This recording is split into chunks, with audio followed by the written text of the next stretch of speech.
Marta Kristi Tambunan, mahasiswa Politeknik Negeri Medan, akan membahas tentang laba. Pengertian laba. Laba adalah kenaikan modal atau aktiva bersih yang berasal dari transaksi sampingan atau transaksi yang jarang terjadi dari suatu badan usaha, kecuali yang timbul dari pendapatan revenue atau investasi pemilik. Pengertian laba secara umum adalah selisih dari pendapatan di atas biaya-biayanya dalam jangka waktu atau periode tertentu. Tujuan laba. Adapun tujuan laba yaitu: pertama, untuk membiayai operasional perusahaan dalam pencapaian laba yang lebih maksimal. Yang kedua, untuk melunasi hutang yang ada. Yang ketiga, sebagai cadangan dana untuk kebutuhan investasi perusahaan. Yang keempat, untuk perkembangan perusahaan di masa yang akan datang. Unsur-unsur laba antara lain: pertama, pendapatan. Pendapatan adalah aliran masuk atau kenaikan aktiva suatu perusahaan atau penurunan kewajiban yang terjadi dalam suatu periode akuntansi yang berasal dari aktivitas operasi. Dalam hal ini, penjualan barang secara kredit merupakan unit usaha pokok perusahaan. Kedua, beban.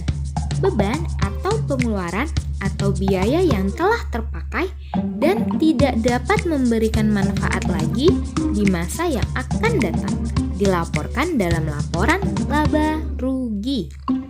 Menurut IAI tahun 1994, dikutip dari Cariri dan Ghazali tahun 2001, beban atau expense adalah penurunan manfaat ekonomi selama suatu periode akuntansi dalam bentuk arus keluar atau berkurangnya aktiva atau terjadinya kewajiban yang mengakibatkan penurunan ekuitas yang tidak menyangkut pembagian kepada penanam modal. Yang ketiga, biaya. Biaya adalah kas atau nilai ekuivalen kas yang dikorbankan untuk barang atau jasa yang diharapkan membawa keuntungan masa ini dan masa datang untuk organisasi atau perusahaan. Menurut FASB tahun 1980, dikutip dari Cariri dan Ghazali tahun 2001, biaya adalah aliran keluar atau outflows atau pemakaian aktiva atau timbulnya hutang atau kombinasi keduanya selama satu periode yang berasal dari penjualan atau produksi barang atau penyerahan jasa atau pelaksanaan kegiatan lain yang merupakan kegiatan utama suatu entitas. Yang keempat, penghasilan. Penghasilan adalah hasil akhir perhitungan dari pendapatan dan keuntungan dikurangi beban dan kerugian dalam periode tersebut. Selanjutnya, fungsi laba. Fungsi laba adalah sebagai nilai dari minat konsumen terhadap output perusahaan. Karena laba yang tinggi adalah pertanda bahwa konsumen menginginkan output yang lebih dari industri atau perusahaan tersebut. Sebaliknya, laba yang rendah atau rugi adalah pertanda bahwa konsumen kurang menginginkan produk atau komoditi yang ditangani dan metode produksinya tidak efisien. Laba bukanlah satu-satunya yang dikejar oleh manajemen, melainkan aspek pelayanan. Jenis-jenis laba. Yang pertama, laba kotor. Laba kotor adalah selisih positif antara penjualan dikurangi retur penjualan dan potongan penjualan. Yang kedua, laba usaha operasi. Laba usaha operasi adalah laba kotor dikurangi harga pokok penjualan dan biaya-biaya atas usaha. Yang ketiga, laba bersih sebelum pajak. Laba bersih sebelum pajak adalah laba yang diperoleh setelah laba usaha dikurangi dengan biaya bunga. Yang keempat, laba bersih. Laba bersih adalah jumlah laba yang diperoleh setelah adanya pemotongan pajak. Tujuan pelaporan laba.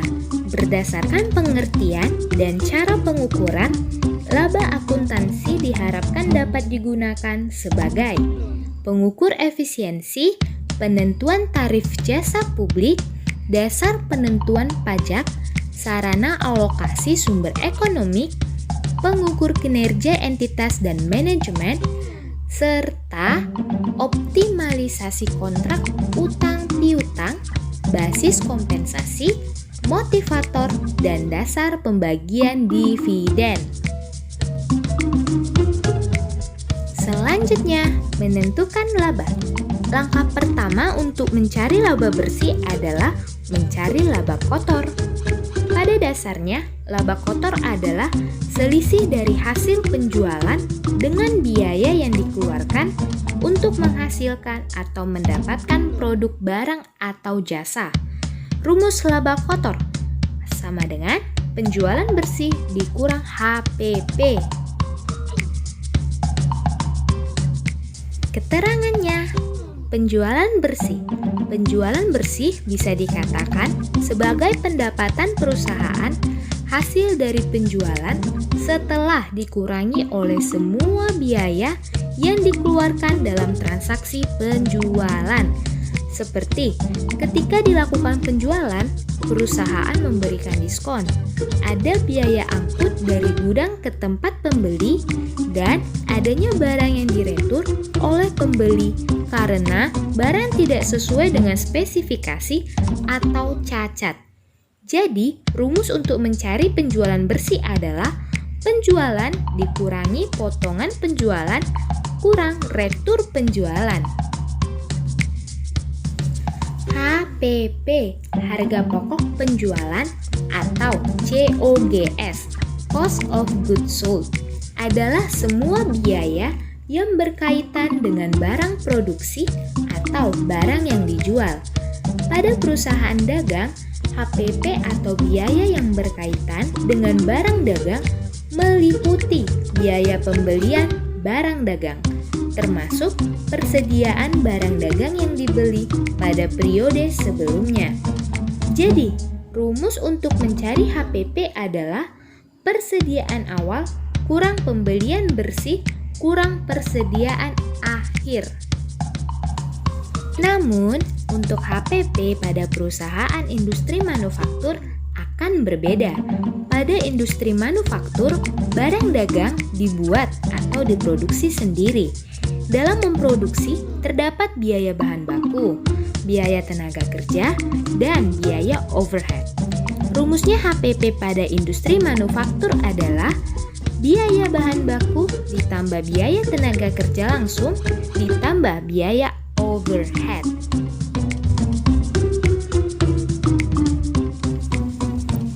Sedangkan jumlah pembelian bersih dipengaruhi oleh pembelian, ongkos angkut pembelian, retur, dan potongan pembelian.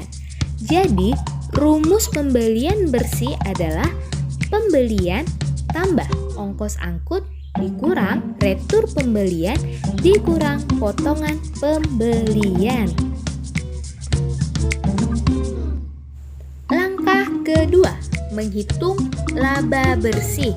Laba bersih adalah laba kotor dikurangi oleh semua biaya yang dikeluarkan seperti biaya operasional dan biaya non-operasional, ditambah pendapatan yang diperoleh dari kegiatan non-operasional jika ada, seperti pendapatan bunga atau pendapatan hasil penjualan aktiva tetap perusahaan. Biaya operasional, contohnya adalah biaya pemasaran, biaya administrasi, biaya penyusutan.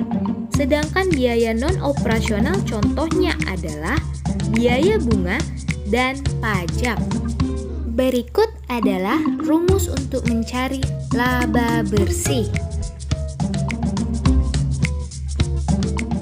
Keterangan EBITDA, earning before interest, tax, depreciation, and amortization. Laba sebelum bunga, pajak, penyusutan, dan amortisasi. EBIT, earning before interest and tax. Laba sebelum bunga dan pajak. EBT, earning before tax, atau laba sebelum pajak. Berikut adalah contoh laporan laba rugi dari PT Wijaya Karya Realty dan entitas anak.